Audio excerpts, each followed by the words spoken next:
Hello guys, स्वागत है आप सभी का फिर से। आज की हमारी वीडियो में हम समझेंगे एक्सरसाइज 7.1 के क्वेश्चन नंबर फर्स्ट के थर्ड पार्ट को।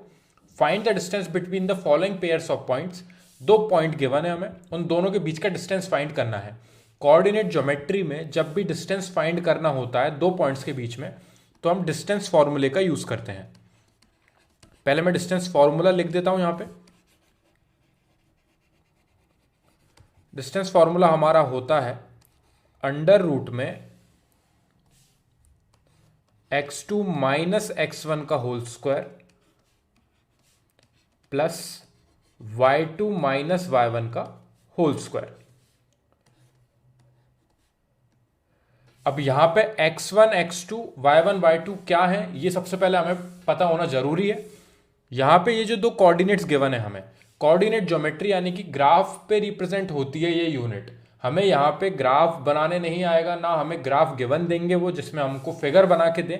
ये हमें दिमाग में बैठाना है कि हमारा जो आगे वाला कोऑर्डिनेट होता है वो एक्स कोऑर्डिनेट होता है और जो पीछे वाला होता है वो वाई का कोऑर्डिनेट होता है।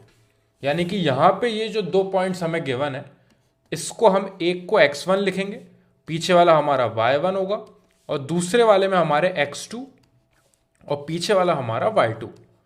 तो अगर आप सबसे पहले इन चारों का ऐसे मेंशन कर लोगे तो यहां पे आपको वैल्यू पुट करने में दिक्कत नहीं आएगी, ना ही आप कोई गलती करोगे यहां पे वैल्यूज पुट करने में। उसके बाद सिंप्लीफाई करके हमें डायरेक्टली डिस्टेंस फाइंड करना है।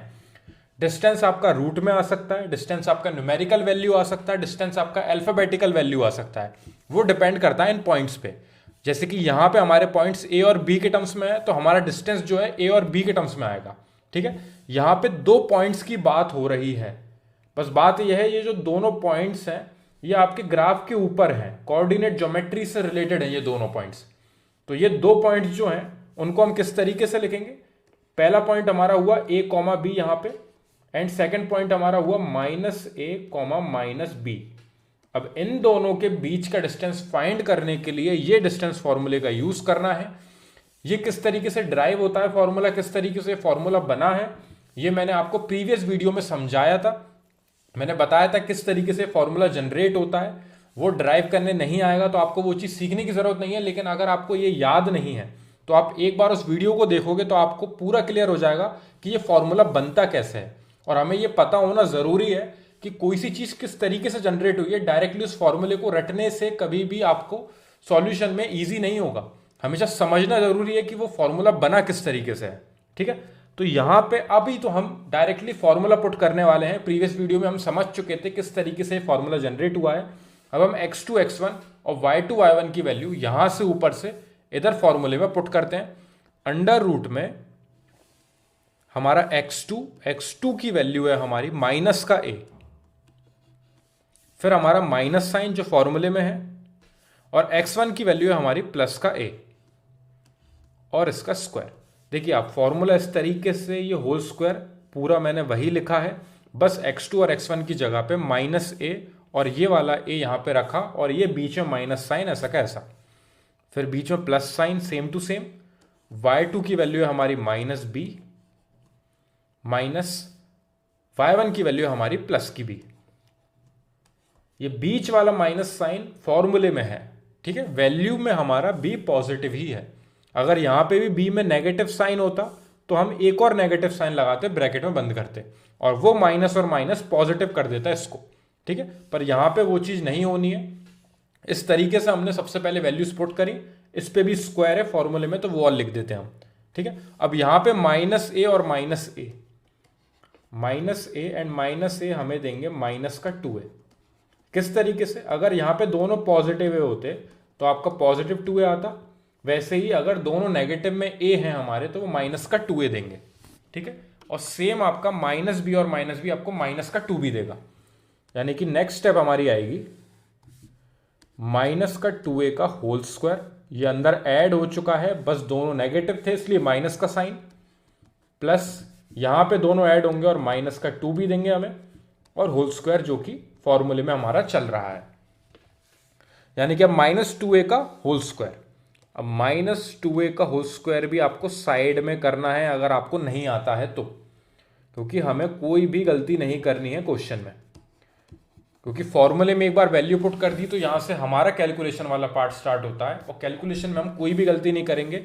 1-2 मिनट एक्स्ट्रा लगेंगे, साइड में मल्टीप्लाई करके देख लेना, ताकि आप माइनस से माइनस साइन भी कैंसिल हो जाएगा, और यहाँ पे 2 2 आपको 4 देगा, और a का मल्टीप्लाई आप a में करोगे तो आपको मिलेगा a स्क्वायर, यानी कि 4 इंटू ए स्क्वायर, आप 4a स्क्वायर भी लिख सकते हो। तो यहाँ पे हम रिप्लेस करेंगे अब इस वैल्यू को, -2a का होल स्क्वायर हमें पता चल चुका है कि अब होता है 4a स्क्वायर। सेम -2b का स्क्वायर भी आपका होगा प्लस का 4b स्क्वायर। सेम तरीके से करने की कोई जरूरत नहीं है, बस यहाँ पे एक ही जगह पे आप b पुट कर सकते हो, वापस आपको सेम प्रोसेस लगाने की कोई जरूरत नहीं है, फालतू टाइम वेस्ट होगा। 4a square plus 4b square. अब यहाँ पे सबसे पहले हम 4 कॉमन ले सकते हैं। देखिए हमारा सबसे इंपॉर्टेंट काम यह है कि हम क्वेश्चन को एंड तक सिंप्लीफाई करें। जब तक ये वैल्यू और सिंप्लीफाई हो सकती है तब तक हमें क्वेश्चन को सॉल्व करना रहता है। 4 हमने कॉमन लिया, ब्रैकेट में बचा a square plus b square. अगर इस 4 का मल्टीप्लाई आप अंदर दोनों में कर दोगे तो आप जस्ट ऊपर वाली स्टेप पे पहुंच जाओगे। ठीक है, तो मैंने दोनों में से 4 कॉमन लिया, a square plus b square हमारा यहाँ पे अंदर बचा ब्रैकेट में। अब ये एक इंपॉर्टेंट चीज है, देखिए ये 4 अगर मैं डायरेक्टली लिखना चाहूं, जो कि आप करोगे आगे जाके क्वेश्चन में, तो आप इसको बाहर निकाल लोगे रूट में से, तो आपका 2 बचेगा बाहर, और अंडर रूट में आपका बचेगा a square plus b square, और यहां पे हो जाएगा आपका क्वेश्चन खत्म। ठीक है, लेकिन अगर आपको ये चीज में थोड़ा कंफ्यूजन आ रहा है कि ये किस तरीके से सॉल्व हुआ है, तो आप इन दोनों के ऊपर जो आपकी वैल्यू ये है अभी आपको given 4a square plus b square, इसको आप स्प्लिट कर लोगे रूट को, 4 पे आप अलग लगा लेना, मल्टीप्लाई का साइन लगा के अंडर रूट में a square plus b square, इस पे आप अलग कर लेना, और रूट 4 होता है आपका 2। 4 का स्क्वायर रूट आपका 2 मिल जाएगा यहां से आपको, मल्टीप्लाई में आपके बचेगा a square plus b square, यानी कि आप सेम इस स्टेप पे पहुंच चुके हो। अगर आप डायरेक्टली इसको सॉल्व करके यहां नहीं आ पा रहे हो तो इस तरीके से स्प्लिट करके आप कर सकते हो। यहां पे छोड़ के मत आना, क्योंकि आधा नंबर डिडक्ट कर सकते हैं वो लोग, क्योंकि जितना मैक्सिमम सिंप्लीफाई हो सकता है, रैशनलाइजेशन चैप्टर में हमने पढ़ा है रूट को किस तरीके से बाहर निकालते हैं, किस तरीके से रैशनलाइज करते हैं और किस तरीके से सॉल्व करते हैं वैल्यूज को और आगे। वैसे ही हमें यहाँ पे मैक्सिमम सिंप्लीफाई करके, अब यहां से आप और इसको और आगे सिंप्लीफाई नहीं कर सकते। ये a square plus b square root में से बाहर क्यों नहीं आया, ये सिर्फ तभी आता जब यहां पे हमें गिवन होता a प्लस b का होल स्क्वायर, तब हम इसे रूट में से बाहर निकाल सकते थे, ये स्क्वायर से रूट कैंसिल हो जाता। लेकिन यहाँ पे a पे स्क्वायर अलग है, b पे स्क्वायर अलग है, और दोनों के बीच में पॉजिटिव साइन है, तो ये बाहर कैसे ही नहीं आ सकते। यानी कि इसको आप अंदर ही रूट में छोड़ दोगे, और 4 आपका स्क्वायर रूट में से बाहर आया 2 के वे में, ये आपका फाइनल आंसर हो जाएगा। यहाँ पे हम आंसर शीट में छोड़ के आएंगे वैल्यू। एक बार और हम इसको स्टार्टिंग से देखते हैं। कोऑर्डिनेट ज्योमेट्री में डिस्टेंस फाइंड करने आता है हमें, 2 पॉइंट्स के बीच का डिस्टेंस हमें बताना है। दोनों कोऑर्डिनेट्स आपके न्यूमेरिकल वैल्यूज के टर्म्स में भी हो सकते हैं या फिर अल्फाबेट्स के टर्म्स में भी हो सकते हैं। जो हमें कोऑर्डिनेट्स दिए हैं हम पहले उनके नीचे मेंशन कर लेंगे, कौन सा x1 है, कौन सा y1 है, कौन सा x2 है, कौन सा y2 है। फिर हम डायरेक्टली इन चारों वैल्यूज को ले जाके यहाँ पे फॉर्मूले में पुट करेंगे। यहाँ पे हमें अगर फॉर्मूला याद नहीं है तो हम डेरिवेशन वाला जो पूरा प्रोसेस है उसको दिमाग में रखेंगे, ताकि अगर बाई चांस इस फॉर्मूले को भूलते हैं तो वो डेरिवेशन वाले पार्ट से हमें जल्दी क्लिक हो जाएगा किस तरीके से फॉर्मूला जनरेट हुआ है। ठीक है, उसके लिए आपको प्रीवियस वीडियो देखनी पड़ेगी। यहां पे जैसे ही हम x2 x1 और y2 y1 की वैल्यू पुट करेंगे, यहां से अब हमारा सिंप्लीफाई वाला पार्ट शुरू होता है।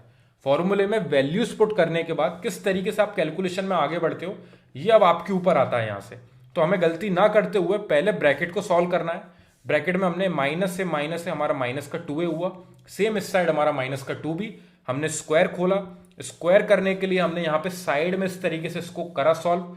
यहाँ पे डायरेक्टली 4a स्क्वायर भी लिख सकते हो अगर आपको पूरा प्रोसेस आता है ये तो, लेकिन अगर आपको थोड़ा भी कंफ्यूजन हो इस तरीके से आप साइड में 2 बार मल्टीप्लाई करके देख लेना, हमें कोई भी गलती नहीं करनी है एग्जामिनेशन में।